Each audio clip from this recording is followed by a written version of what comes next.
तो ऊपर वाला जो क्वेश्चन है उसमें a person invest 5,000 rupees every year at the end of that year for next 4 years at 5% per annum CI, find future value of his investment. मान लो एक बंदा 5,000, जो हमने ऊपर पढ़ा था अभी कि 5,000 रुपीज़ जो है वो हर ईयर के एंड में इन्वेस्ट करता है, किसी बैंक में करता है, कहीं पे भी इन्वेस्ट करता है, और ऐसा वो 4 साल के लिए करता है, नेक्स्ट 4 years तक वो ऐसा काम करता है। और किस रेट से करता है? बैंक जो है वो इंटरेस्ट जो है किस रेट से देती है? 5% पर एनम से देती है। तो हमें उसकी फ्यूचर वैल्यू निकालनी है। तो एक तरीका तो हमने ऊपर पढ़ा था कि हर इन्वेस्टमेंट की हर बार जो 5,000 रुपये वो जमा करा रहा है उसके बाकी बचे हुए सालों के लिए उसका इंटरेस्ट निकाल के या अमाउंट निकाल के सारे अमाउंट्स को हम जोड़ दें तो फ्यूचर वैल्यू आ जाएगी। लेकिन वो तरीका जो है वो तो बहुत लंबा पड़ जाएगा। अभी 4 साल के लिए है, ये सवाल बहुत लंबे ईयर्स के लिए भी हो सकता है। तो फ्यूचर वैल्यू निकालने के लिए एक फॉर्मूला बनाया गया direct, FV equals to A/I 1 + I to the power n - 1। क्या फॉर्मूला बनाया गया है? Future value equals to A/I 1 + I to the power n - 1। अब क्या मतलब है इस फॉर्मूले का, ये कैसे यूज़ करना है?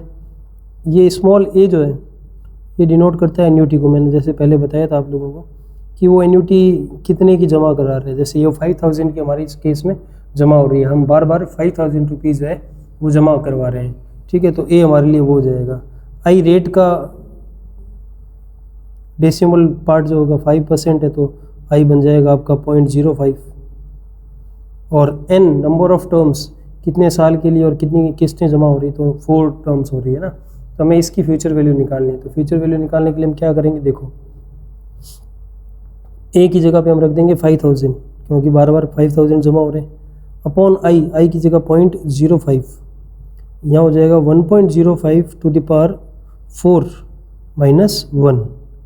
अब कैलकुलेटर है हमारे पास, 1.05 की पावर पहले 4 निकालेंगे, तो 1.05 की पावर 4 जो होती है वो दे रखी है हमें 1.57625 है, दे भी रखी होती है बहुत सारे क्वेश्चंस में, नहीं दे रखी है तो कैलकुलेटर हमारे पास होगा, हम वहाँ से निकाल देंगे।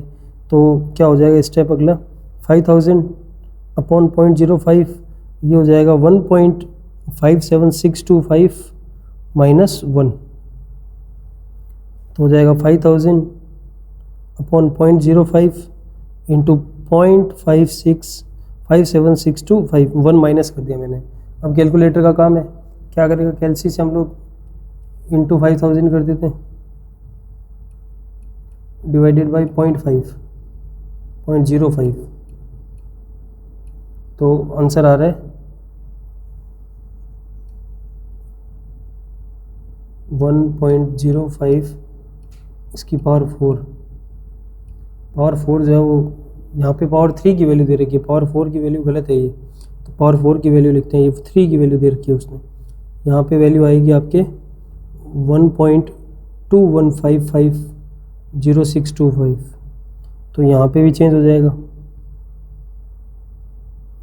यहाँ पे आपके हो जाएगा 1.2155, इतना ही ले लेते हैं, तो यहाँ पे भी चेंज हो जाएगा आपका, यहाँ पे हो जाएगा चेंज होके 0.2155। अब मल्टीप्लाई कर लेते हैं,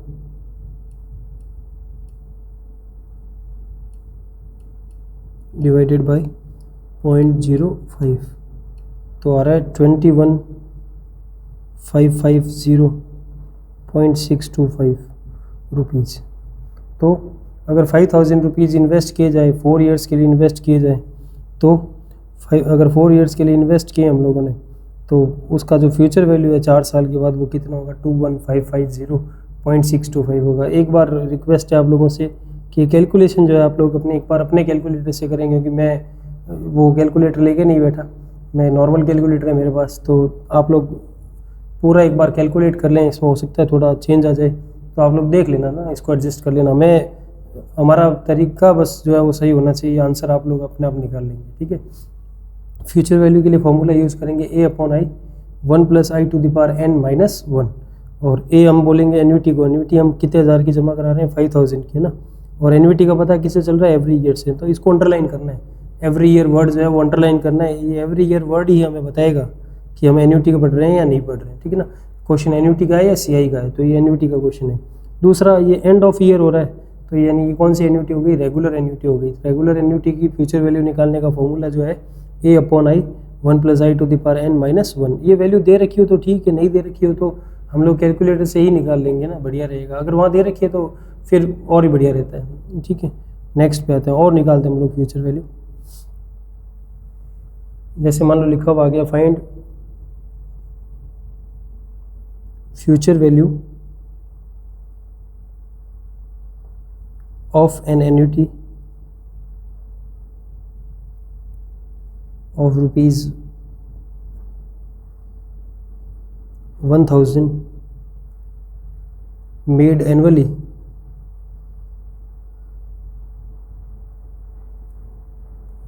for 7 years at 14% per annum CI। क्या कह रहा है क्वेश्चन, फ्यूचर वैल्यू निकालनी है किसकी, एनवीटी की। तो जब वो एनवीटी वर्ड लिख देता है तो एवरी ईयर की हमें ज़रूरत नहीं है ना, तो एनवीटी साफ ही कह रहा है कि एनवीटी है कितने रुपए की, एनवीटी है 1000 की, तो हमारा एनवीटी ए जो है वो 1000 रुपीज़ हो गया। रेट 14% है और जो नंबर ऑफ ईयर्स है वो 7 है। एनुअली कह रहा है, आगे ये नहीं कहा एंड ऑफ ईयर है या स्टार्टिंग ऑफ ईयर है। तो अगर क्वेश्चन में ये लिखा हुआ नहीं हो कि एंड ऑफ ईयर है या स्टार्टिंग ऑफ ईयर है, तो बच्चों में इसको क्या मानना पड़ेगा, एंड ऑफ ईयर ही मानना पड़ेगा, ठीक है, क्योंकि हम रेगुलर एन्युटी ही मानेंगे इसे। तो ये रेगुलर एन्युटी की फ्यूचर वैल्यू निकालने के लिए अभी मैंने एक फार्मूला बताया आप लोगों को, A/I 1 + i to the power n - 1 लगा देते हैं। ए की जगह पे 1000, आई की जगह पे 0.14, यहाँ पे आ जाएगा 1.14 टू द पावर 7 - 1। अब कैलकुलेटर से आपको 1.14 की पावर 7 निकालनी है। 1.14 टू द पावर 7 एक बार मल्टीप्लाई और फिर इक्वल टू द 1 है हमें, तो ये 2.5022 आ रहा है। इसमें से मैं 1 माइनस कर देता हूँ, -1, तो मेरा आ रहा 1000 अपॉन 0.14 मल्टीप्लाई 1.50226879, ये -1 करने के बाद है। अब इसको मैं मल्टीप्लाई करके डिवाइड कर देता हूँ, इंटू 1000 कर देता हूँ, डिवाइडेड बाई 0.14, तो मेरा आंसर है 10730.4913। ये क्या हो जाएगी, फ्यूचर वैल्यू हो जाएगी। तो 10,730 रुपये और कुछ पैसे जो है वो इस एनवीटी की फ्यूचर वैल्यू होगी। तो यानी हम हज़ार रुपये 7 साल तक जमा करें 14% रेट से, तो 7 साल बाद हमारा पैसा हमें जो वापस मिलेगा वो 10,730 रुपये होगा। यानी 7,000 हमारे जमा हुए हैं, हमें 3,000 कुछ रुपये क्या मिलेगा, ब्याज मिलेगा। ये ब्याज जो होगा वो सीधा 7,000 रुपये नहीं है, वो जो अलग अलग 1,000 रुपये हमने जमा कराए हैं, पहले 1,000 रुपये पे 6 साल का ब्याज होगा, दूसरे 1,000 रुपये पे 5 साल का ब्याज होगा, तीसरे 1,000 पे 4 साल का होगा, है ना, इसी तरह चलता रहेगा। जो लास्ट 1,000 रुपये होंगे, जो लास्ट किस्त होगी हमारी, उस पर कोई ब्याज नहीं मिलेगा, क्योंकि वो तो at the end of 7th year ही जमा होगी और उसी टाइम हम कौन सी वैल्यू निकाल रहे हैं, उसकी फ्यूचर वैल्यू निकाल रहे हैं। तो समझ गए आप लोग इसको, तो आगे करते हैं हम लोग। तो फ्यूचर वैल्यू निकालना बड़ा आसान सा ही काम है, आप लोग आराम से कर सकते हैं। और करते हैं हम लोग, find the amount of an annuity of rupees 150 for 12 years at 3.5% per annum CI। Value दे रखी है, अब वो देखेंगे सही है कि नहीं है, हम लोग कैलकुलेट करेंगे। 1.035 की पावर 12 दे रखी है, 1.5110 ये वैल्यू हमें गिवन है, ठीक है ना। ये इस वैल्यू को हम यूज़ कर सकते हैं। अब कुछ क्या रहा है, find the amount of annuity, future value word लिखा हुआ नहीं है। अमाउंट ऑफ एन्युटी, अमाउंट कब मिलता है, ब्याज लग के तो मिलता है। अमाउंट का मतलब क्या होता है, प्रिंसिपल पे ब्याज लगा देते हैं हम लोग और उसके बाद जो पैसा मिलता है उसी को तो हम अमाउंट बोलते हैं। तो यहाँ पर अमाउंट का मतलब फ्यूचर वैल्यू से है, तो यानी हमें फ्यूचर वैल्यू निकालनी है। एन्युटी आपकी जो है वो 150 की है, यानी आप हर बार 150 रुपये जमा करा रहे हैं। कितने साल के लिए करवा रहे हैं? 12 साल के लिए करवा रहे हैं। और किस रेट से करवा रहे हैं? 3.5% से। और 3.5% का अगर आपको आई बनाना होगा तो आप 3.5 डिवाइड बाई 100 करोगे तो कितना हो जाएगा? 0.035 हो जाएगा। ठीक है, अब फ्यूचर वैल्यू का फॉर्मूला अप्लाई कर देते हैं। आप लोगों को हर क्वेश्चन में फार्मूला लिखने की ज़रूरत नहीं होती है, ठीक है ना। मैं तो ये इसलिए लिख रहा हूँ ताकि आप लोग बार बार इसी फॉर्मूले को देखोगे तो आपको लर्न हो जाएगा। ए एन्युटी है 150 की, ठीक है, अपॉन आई 0.035, 1 प्लस आई यानी 1.035 टू द पावर n 12 है -1, तो 1.035 की पावर 12 ये हमें वैसे तो गिवन है, लेकिन एक बार वेरीफाई कर लेते हैं। 1.035 to the power 12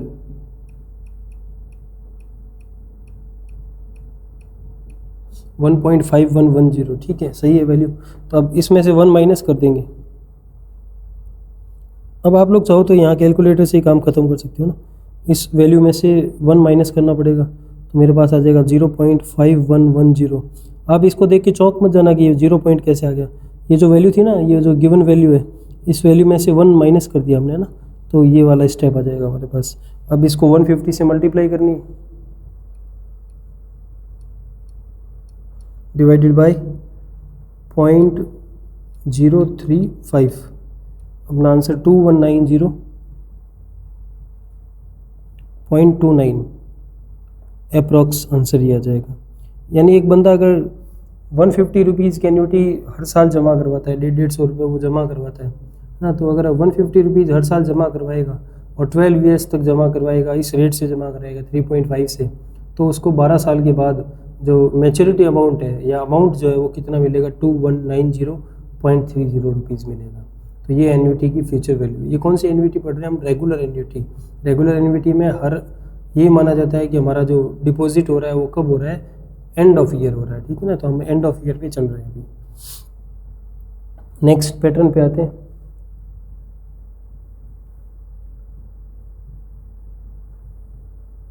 if the future value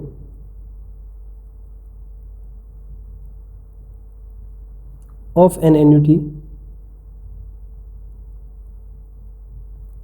is rupees 50,000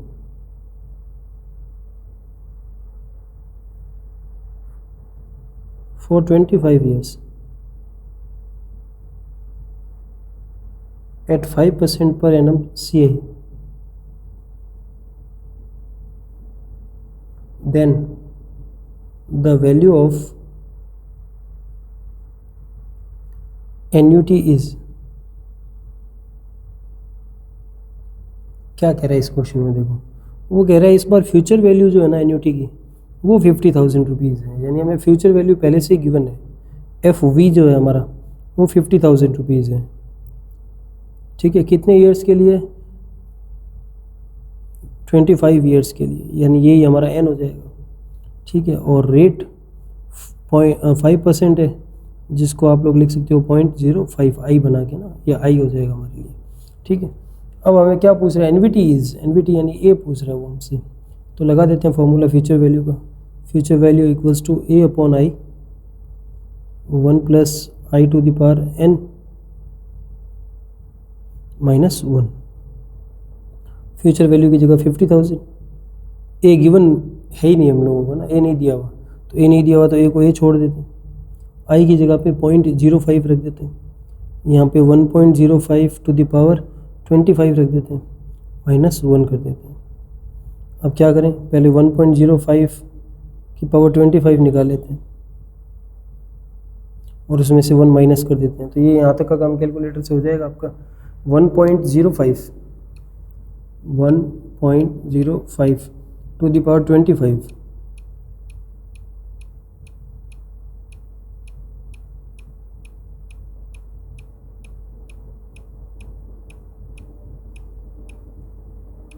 $3.3863 ऐसा कुछ आ रहा है। इसमें से 1 माइनस करेंगे तो आ जाएगा 2.38635494। अब मुझे यहाँ से ए निकालना है तो मैं क्रॉस मल्टीप्लाई करूँगा, तो ए निकालने के लिए क्रॉस मल्टीप्लाई हो जाएगी 50,000 इंटू 0.05 अपॉन 2.38635 इतना ही ले लेते हैं हम लोग, ठीक है ना। बाकी को एक बार छोड़ देते हैं, अप्रॉक्स आंसर आ जाएगा हमारे पास। तो 50,000 इंटू 0.05 डिवाइडेड बाय 2.38635, तो ये आ रहा है 1047.62। तो अप्रॉक्स जो हमारी एनवीटी है वो 1047 रुपये, 1048 रुपये, ये आसपास जो भी ऑप्शन होगा 1040 से लेके 1050 के बीच में। इसमें बहुत ज़्यादा आसपास के ऑप्शन नहीं होते। यूँ नहीं होगा कि 1041 रुपये भी होंगे, 1041, 42 ऐसे नहीं मिलेंगे। एक ऑप्शन होगा 1046, 7, ये होगा 1066, है ना। बहुत 20-30 रुपये का फ़र्क होगा। तो इसके आसपास वाला जो भी आंसर होगा अप्रॉक्स में वो आंसर हम ले लेंगे। यानी अगर हमें 50,000 रुपये 25 साल के बाद चाहिए तो हमें हर साल कितने रुपए जमा कराने पड़ेंगे? 1047 रुपये कुछ पैसे जो है वो हर साल हमें जमा करवाने पड़ेंगे। अगर हम इस एन्युटी को रोज़ 25 साल तक जमा कराते हैं, 25 ईयर्स तक जमा कराते हैं, तो हमारा मैच्योरिटी अमाउंट जो है वो कितना मिलेगा हमें? 50,000 रुपीज़ मिलेगा। ठीक है, नेक्स्ट करते हैं।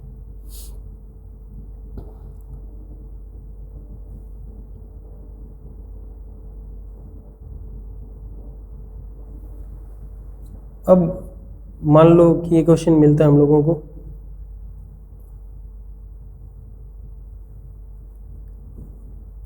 In how many years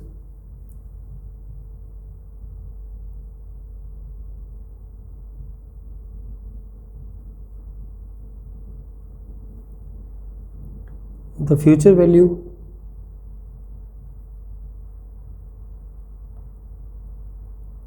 of an annuity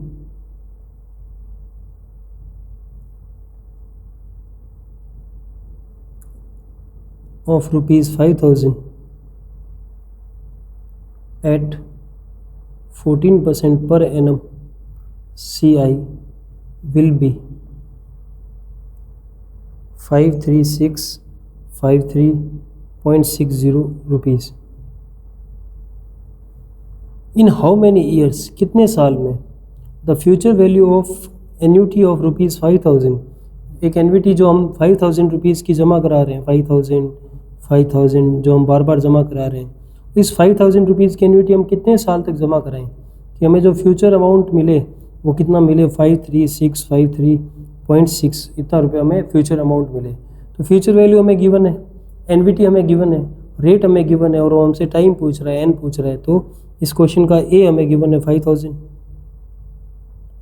rate given है 14%, फ्यूचर वैल्यू गिवन है 53653.60, लगाओ नहीं लगाओ, और एन हमें निकालना है।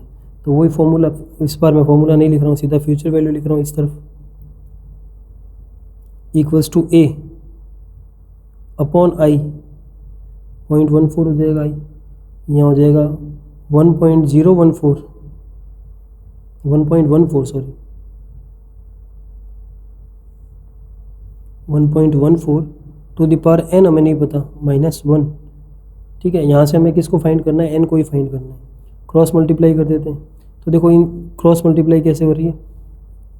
53653.6 इंटू 0.14 ऊपर आ जाएगा और 5,000 नीचे आ जाएगा ना। इसकी क्रॉस मल्टीप्लाई होगी और इसकी भी क्रॉस मल्टीप्लाई होगी, और बाकी वो ब्रैकेट वहीं रख दिया हमने, 1.14 टू द पावर n -1। अब इसको सॉल्व कर लेते हैं, कितना आता है ना। तो 53653.6 इंटू 0.14 डिवाइडेड बाई 5,000, ये आता है हमारे पास 1.5023, ये आया 1.5023 equals to 1.14 to the power n -1, ये पड़ा हमारे पास। मुझे n चाहिए, तो n चाहिए तो मैं माइनस का 1 पहले इधर भेज देता हूँ, तो ये माइनस का 1 जो है ये इस तरफ आके प्लस का हो जाएगा। तो 1.14 टू द पावर n मेरे पास हो जाएगा 1.5023 + 1, ये माइनस का 1 इधर आके प्लस का हो गया, आप लोगों को ऐसा सब कुछ नहीं करना, आपको तो सीधा ओरली करना है कि इसमें 1 जोड़ेंगे तो 2.5023 बन जाएगा। अब क्या करना है, अब 1.14 की कौन सी पावर 2.5023 के इक्वल होगी, तो 1.14 दबाएंगे कैलकुलेटर पे, मल्टीप्लाई दबाएंगे और इक्वल टू तब तक दबाते रहेंगे जब तक कि 2.5023 के दर्शन नहीं हो जाते। हो रहे हैं, ये 7th पावर है इसकी, है ना, यानी कैलकुलेटर पे आप करोगे तो 1.14 की पावर 7 जो है वो 2.5023 होती है। तो इसका मतलब n जो है वो आपका कितने ईयर हो जाएगा, 7 ईयर्स हो जाएगा। यानी ये पैसा हमें कितने साल तक जमा कराना पड़ेगा, 7 साल तक जमा कराना पड़ेगा। तो एक बार फिर देख लें आप, इस क्वेश्चन को मैं छोड़ देता हूँ यहाँ पे लिखा हुआ, देख लें आप लोग कि इसमें हमें n निकालना था, तो n वाला ब्रैकेट जो है ना उसको यहीं छोड़ दिया, बाकी सबका ट्रांसपोज कर दिया हम लोगों ने। तो आप लोग कर सकते हैं इस तरह के क्वेश्चन जो है ना। तो आप लोगों ने देखा कि अभी हमने फ्यूचर वैल्यू से 3 चीज़ें फाइंड करना सीखी है। फ्यूचर वैल्यू खुद कैसे निकालते हैं, ठीक है, अभी हम जो पढ़ रहे हैं रेगुलर एन्युटी है, ठीक है। उसके बाद हमने सीखा फ्यूचर वैल्यू अगर हमें दी हुई है तो हमें एन्युटी निकालनी पड़े, तो एन्युटी हम कैसे निकालेंगे वो भी हमने देख लिया। उसके बाद हमने सीखा कि फ्यूचर वैल्यू भी दी हुई है, एन्युटी भी दी हुई है, ठीक है, रेट भी दी हुई है, और क्या नहीं दिया हुआ, टाइम नहीं दिया हुआ, तो टाइम कैसे निकालते हैं वो भी हमने अभी सीखा। अब मान लो लैंग्वेज की फॉर्म में इसका क्वेश्चन आता है, तो लैंग्वेज की फॉर्म में कैसे क्वेश्चन पूछेगा वो आपसे देखें एक बार।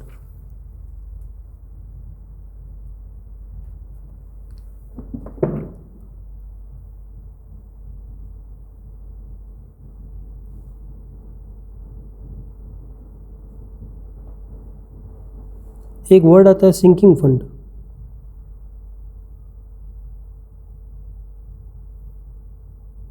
क्या होता है सिंकिंग फंड? सिंकिंग फंड का मतलब होता है कि फ्यूचर में किसी स्पेसिफिक पर्पज़ को सॉल्व करने के लिए, किसी स्पेसिफिक पर्पज़ को फुलफ़िल करने के लिए, अगर पहले से ही अगर हम लोग एनवीटी की फॉर्म में पैसा अलग रखना शुरू कर दें ताकि हमें फ्यूचर में वो फंड मिल सके जिसकी हमें उस टाइम ज़रूरत पड़ेगी, तो उस फंड को हम लोग क्या बोलते हैं, सिंकिंग फंड बोलते हैं। फॉर एग्जांपल मान लो कि मुझे मेरे बेटे को अब्रॉड भेजना है पढ़ने के लिए, फ़ॉरेन भेजना है पढ़ने के लिए, और फ़ॉरेन में किसी कॉलेज का खर्चा जो है वो मान लो उस टाइम आज से 7 साल बाद मुझे मान लो कॉलेज भेजना है उसको, आफ्टर 7 ईयर्स उसका कॉलेज स्टार्ट होगा, ठीक है, 7 साल बाद की बात है। 7 साल के बाद मान लो उस कॉलेज का खर्चा वहाँ 20 लाख रुपए है, ठीक है। तो अब ये इन्वेस्टमेंट जो 20 लाख रुपए जो मुझे चाहिए होंगे, ये कब चाहिए होंगे, 7 साल के बाद चाहिए होंगे जब मुझे उसे कॉलेज में डालना होगा। लेकिन अभी से मैं अगर 7 साल पहले से ही मैं क्या करता हूँ, एनवीटी की फॉर्म में पैसे जमा करना शुरू कर देता हूँ ताकि मुझे 7 साल बाद कितने रुपए मिल जाएँ, 20 लाख रुपए मिल जाए। ये जो फ्यूचर वैल्यू जो ना 20 लाख रुपए, ये मैं क्या पैसे रखूँ, हर साल या हर महीने में कितना रुपए अलग रखूँ कि मुझे 7 साल के बाद कितने रुपए मिल जाएँ, 20 लाख रुपए मिल जाए, ताकि मेरा जो स्पेसिफिक पर्पज़ है मेरे बच्चे को कॉलेज भेजने वाला वो जो है वो पूरा हो जाए। ऐसे ही बिज़नेस में होता है कि बिज़नेस में मान लो 10 साल बाद में कोई मशीन नई लगवानी है, उस नई मशीन को लगवाने का खर्चा जो है अप्रॉक्स मान लो 50 लाख रुपए है, 20 लाख रुपए है, 7 लाख रुपए, 10 लाख रुपए, कुछ भी है। तो बिजनेसमैन क्या करता है, हर साल उस स्पेसिफिक पर्पज़ को सॉल्व करने के लिए, उस पर्पज़ को फुलफ़िल करने के लिए, मशीन के लिए वो क्या करेगा, हर साल कुछ रुपए अलग रखना शुरू कर देगा, और वो कितने रुपए अलग रखना शुरू करेगा उसकी कैलकुलेशन जो है हम फॉर्मूले से कर सकते हैं। तो ये जो सिंकिंग फंड होता है ये फ्यूचर में काम में लिया जाता है। तो सिंकिंग फंड का मतलब फ्यूचर का कोई फंड है। हम इसको कब यूज़ करने वाले हैं, फ्यूचर में यूज़ करने वाले हैं, ठीक है, इसका यूज फ्यूचर में होगा। तो एक तरह से सिंकिंग फंड जो होता है ये फ्यूचर वैल्यू हो गई, है ना, फ्यूचर की वैल्यू हो गई। और इस फ्यूचर वैल्यू के लिए, फ्यूचर वैल्यू हमें गिवन होगी कि मुझे 10 साल बाद इतने रुपए की ज़रूरत है, इस रुपए के लिए हर साल मुझे कितना इन्वेस्ट करना चाहिए, हर साल मुझे कितना रुपया अलग रखना चाहिए, मुझे एनवीटी फाइंड करनी है। क्या फाइंड करनी है, एनवीटी। तो इस तरह का क्वेश्चन अभी हमने पढ़ा है। इस तरह के क्वेश्चन में अभी हमने देखा था कि एक बंदे को 50,000 रुपीज़ चाहिए थे ना, 50,000 रुपये की ज़रूरत थी, कितने साल के बाद, 25 साल के बाद, 25 ईयर्स के बाद। किस रेट से, 5% की रेट से। तो उसको हर साल कितने रुपए अलग से रखने पड़ेंगे, 1047.62 रुपीज़ अलग रखने पड़ेंगे। तो एक तरह से सिंकिंग फंड का क्वेश्चन जब आता है तो सिंकिंग फंड का क्वेश्चन फ्यूचर वैल्यू का ही क्वेश्चन है। फ्यूचर वैल्यू आपको दी हुई होगी और आपको एनवीटी निकालनी पड़ेगी, ठीक है। तो करते हैं एक ऐसा लैंग्वेज का एक question.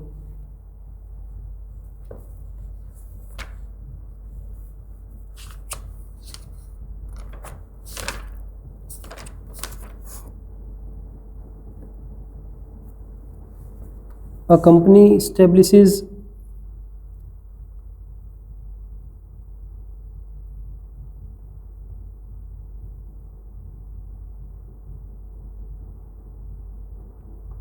a sinking fund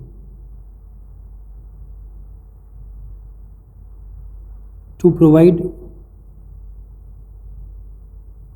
the payment of rupees 2 lakh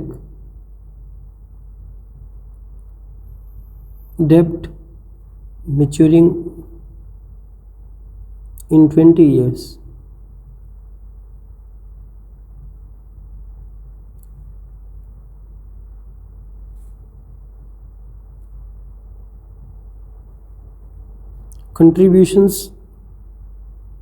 Contributions to the fund are made at the end of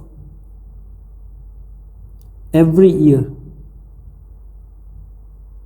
Find amount of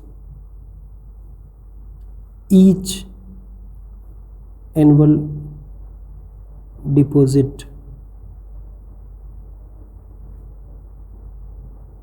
एक बार देखें आप, और कंपनी इस्टेब्लिशेज अ सिंकिंग फंड, एक सिंकिंग फंड का इस्टेब्लिश करती है कंपनी। कितने रुपए का सिंकिंग फंड? 2 लाख रुपीज़ का, जो मेच्योर होता है कितने ईयर्स में? 20 ईयर्स में। Contributions to the fund are made at the end of every year. At the end of every year में दो बातें आ गई, एक तो एंड ऑफ एवरी ईयर है, एंड ऑफ एवरी ईयर मैंने रेगुलर, ठीक है, और एवरी ईयर है इसलिए ये एनवीटी होगी। कैसी एनवीटी होगी? रेगुलर एनवीटी होगी। तो हमें क्या पूछ रहा है कि find amount of each annual deposit, हर साल वो कितना डिपॉजिट करेगा, हर साल जितना भी हम डिपॉजिट करेंगे वो एनवीटी होगी, यानी हमें एनवीटी पूछी जा रही है ना। हर साल का, एक तरह से हर साल का इंस्टॉलमेंट पूछ रहे हैं, हर साल का इंस्टॉलमेंट कितना हमें कटवाना पड़ेगा। तो हर साल का एनुअल डिपॉजिट होता है, उसी को हम लोग क्या बोलते हैं? एनवीटी बोलते हैं। तो यहाँ पे 2 लाख रुपए जो है वो कितने साल में मैच्योर हो रहे हैं? 20 ईयर्स में। दैट मीन्स फ्यूचर वैल्यू जो है हमारे क्वेश्चन की वो 2 लाख रुपीज़ है, ठीक है। नंबर ऑफ ईयर्स 20, ठीक है। रेट गिवन नहीं है इस क्वेश्चन में, अच्छा रेट इसमें दी हुई नहीं है, तो चलो एक बार हम लोग यहाँ लिखना भूल गए होंगे क्वेश्चन वाला। 5% ले रहे हैं, 5% पर एनम, ठीक है। रेट 5% पर एनम, ठीक है। पूछ रहा है कि बताओ हर साल का डिपॉजिट कितना होगा। हर साल का डिपॉजिट मैंने क्या पूछ रहा है? ए, यानी अगर हमें 20 साल के बाद 2 लाख रुपए की ज़रूरत पड़ेगी तो मुझे हर साल कितने रुपए जमा करवाने पड़ेंगे। तो वही अभी जो हमने क्वेश्चन किया, इधर 2 लाख रुपीज़ लिख देते हैं। ए हमें पता नहीं है, आई हो जाएगा 0.05, यहाँ हमारे पास आ जाएगा 1.05 की पावर 20 माइनस 1। तो अब हमारा काम होगा 1.05 की पावर 20 निकालेंगे हम लोग। 1.05 मल्टीप्लाई इक्वल टू कब तक? 20 पावर तक।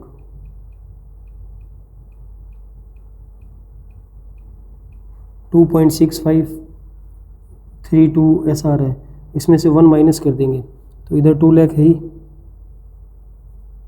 ए अपॉन 0.05 ये आ जाएगा मेरा 1.653297, इतना ले लेते हैं। अब क्रॉस मल्टीप्लाई करूँ तो मेरा ए जो है क्रॉस मल्टीप्लाई से ए की वैल्यू आ जाएगी 2 लाख इंटू 0.05 ऊपर आ जाएगा और 1.653297 जो है वो नीचे आ जाएगा। तो अब करते हैं 2 लाख मल्टीप्लाई 0.05 डिवाइड बाय 1.653297, तो 6048 आ रहा है, 6048 अप्रॉक्स ना। तो यानी अगर आपको 2 लाख रुपए की ज़रूरत 20 साल के बाद है ना, तो आपको हर साल कितने रुपए जमा कराने पड़ेंगे? 6048 रुपीज़ जमा कराने पड़ेंगे, ठीक है।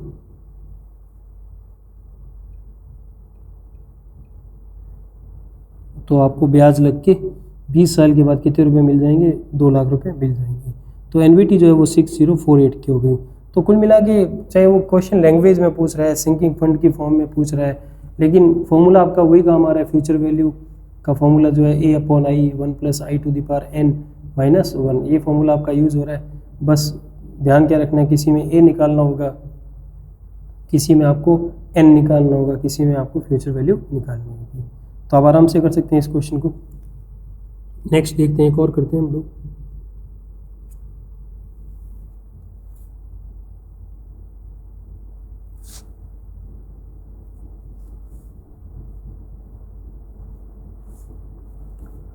अब मान लो एन्युटी जो है आपकी रेगुलर की जगह चेंज होकर दूसरी तरह की एन्युटी आ जाती है। कौन सी एन्युटी? स्टार्टिंग ऑफ ईयर वाली annuity. If payment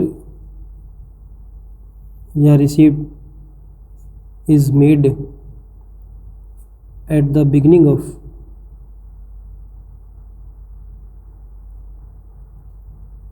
every time period, then annuity is known as annuity immediate, या एक और नाम था ड्यू। तो एन्युटी ड्यू या एन्युटी इमीडिएट जो होती है उसमें क्या होता है, आपका जो पेमेंट होता है वो पेमेंट कब कर दिया जाता है? साल के शुरू में कर दिया जाता है ना। तो बिगिनिंग ऑफ एवरी ईयर होगा इसमें ना, beginning of every time period. Time period का मतलब क्वार्टर भी हो सकता है, हाफ ईयर भी हो सकता है। तो बिगिनिंग ऑफ हम ईयर ही बोलते हैं, तो बिगिनिंग ऑफ एवरी ईयर अगर पेमेंट होता है तो एन्युटी को हम लोग क्या बोलते हैं? एन्युटी इमीडिएट या एन्युटी ड्यू बोलते हैं। अगर मान लो आपका क्वेश्चन बहुत कम क्वेश्चन है इसके, अगर आपका क्वेश्चन इससे संबंधित आ जाता है और ऐसे क्वेश्चन में हमें कौन सी वैल्यू निकालनी पड़ती है? फ्यूचर वैल्यू निकालनी पड़ती है। तो एक बार मैं लाइन से समझाता हूँ आप लोगों को। अब मैं लैंग्वेज नहीं लिख के सीधा ही बताता हूँ कि एक बंदा 5000 रुपीज़ की एनवीटी जमा कराता है। कितने साल के लिए जमा कराता है? मान लो 4 साल के लिए जमा कराता है, ठीक है। और रेट ऑफ इंटरेस्ट जो है वो वही 5% पर एनम है, CI है। लेकिन इस बार जो जमा कराता है वो कब कराता है? At the starting of year. इस बार नई चीज़ क्या है? वो स्टार्टिंग ऑफ ईयर में जमा करा रहे हैं। और अब आपसे मान लो फ्यूचर वैल्यू की बात करता है वो, कि फ्यूचर वैल्यू कितनी होगी। तो क्या फ़र्क आ जाता है इसमें और उसमें, नॉर्मल एन्युटी में और इस नई वाली एन्युटी में, इमीडिएट एन्युटी में क्या फ़र्क आता है? एक बार लाइन बनाते हैं हम लोग, लाइन डायग्राम बना रहे हैं हम लोग एक बार। ये हमारा 0 ईयर है, या स्टार्टिंग ऑफ फर्स्ट ईयर लिख देते हैं यहाँ पे।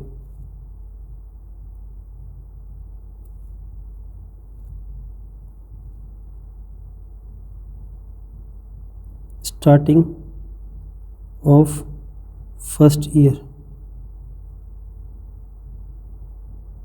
ये सेकंड ईयर, ये थर्ड ईयर और ये फोर्थ ईयर, ठीक है। अब हो क्या रहा है? अब वो पैसा कब जमा हो रहा है? ये स्टार्टिंग ऑफ ईयर में 5000 जमा हो रहा है यहाँ पे, फिर सेकंड ईयर की स्टार्टिंग में 5000 जमा हो रहा है, थर्ड ईयर की स्टार्टिंग में 5000 जमा हो रहा है, और फोर्थ ईयर की स्टार्टिंग में 5000 जमा हो रहा है। लेकिन हमें जो फ्यूचर वैल्यू निकालनी होती है वो फ्यूचर वैल्यू साल के लास्ट में काउंट होती है। यहाँ पे फ्यूचर वैल्यू हमें निकालनी है एंड ऑफ फोर्थ ईयर, है ना। फ्यूचर वैल्यू 4 साल के बाद की पूछी हुई है ना, ये नहीं कि चौथे किस्त जमा कराते हमें फ्यूचर वैल्यू निकालनी पड़ेगी, चौथे साल के लास्ट में निकालनी पड़ेगी। तो देखो अब इस 5000 पे जब पिछली हमने लाइन बनाई थी, लाइन डायग्राम जो हमने बनाया था, उसमें पहला 5000 जो था उसने 4 साल के लिए ब्याज नहीं लेके 3 साल तक के ब्याज लिया था। क्यों? क्योंकि वो यहाँ जमा हुआ था तो उसको 3 साल का ही ब्याज मिला।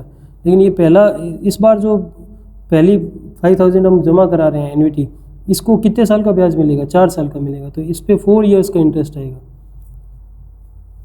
तो ये 4 ईयर के इंटरेस्ट के साथ होगी।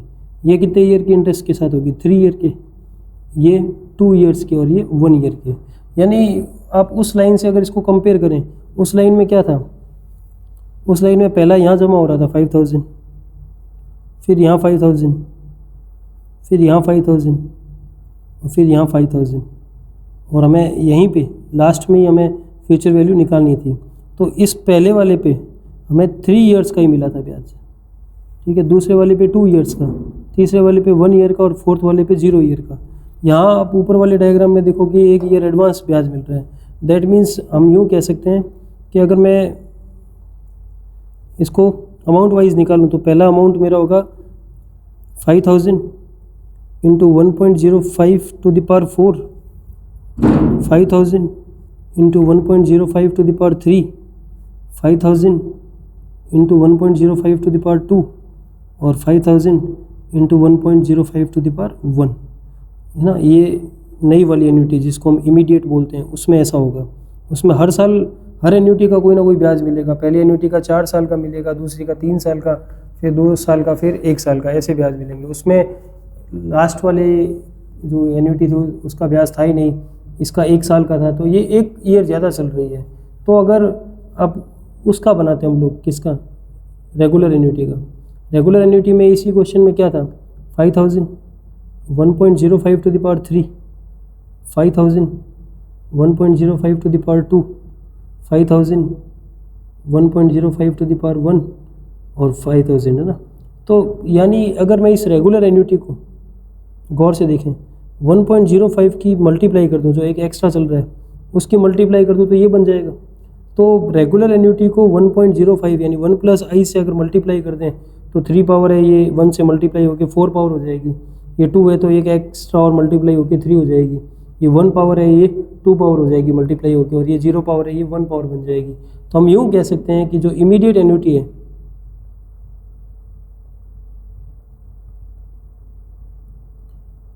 इसकी जो फ्यूचर वैल्यू होगी वो रेगुलर एन्युटी की फ्यूचर वैल्यू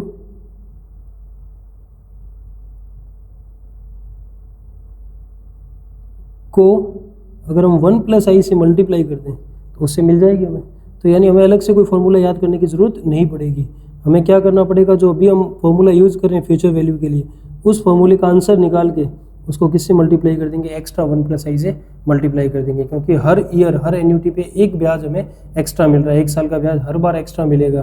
तो इसका मतलब 1 प्लस आई एक बार मल्टीप्लाई कर दें सबसे, तो आपके इमीडिएट एन्युटी की आपके पास क्या आ जाएगी, फ्यूचर वैल्यू हो जाएगी। तो हम यूँ कह सकते हैं कि अगर मुझे फॉर्मूला बनाना हो, लिखना हो, हालांकि मैं फॉर्मूला बना के याद नहीं करवाता इसका, तो फिर भी मान लो याद करना चाहो तो future value of immediate annuity equals to हो जाएगा, वो फार्मूला क्या था हमारा, a upon I 1 plus I to the power n minus 1। ये था हमारा रेगुलर एन्युटी का फॉर्मूला। इस रेगुलर एन्युटी के फॉर्मूले को किससे मल्टीप्लाई करते हैं हम, 1 प्लस आई से एक्स्ट्रा मल्टीप्लाई करते हैं। इससे मल्टीप्लाई करने से future value of immediate annuity बन जाएगी। तो एक बार आप लोग इसको देखें क्या समझ में आ रहा है कि नहीं आ रहा है ना। तो फिर इस पे बेस्ड क्वेश्चन हम लोग अभी एक क्वेश्चन और कर लेते हैं। देखो जैसे एक क्वेश्चन लेते हैं इमीडिएट का, mister x invests ₹10,000 every year at the starting of each year for next 10 years.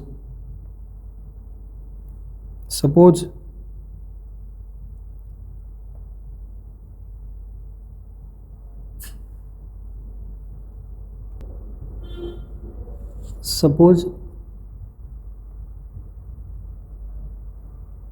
rate of interest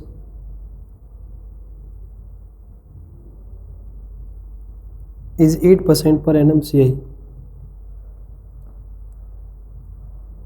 Find future value of his investment.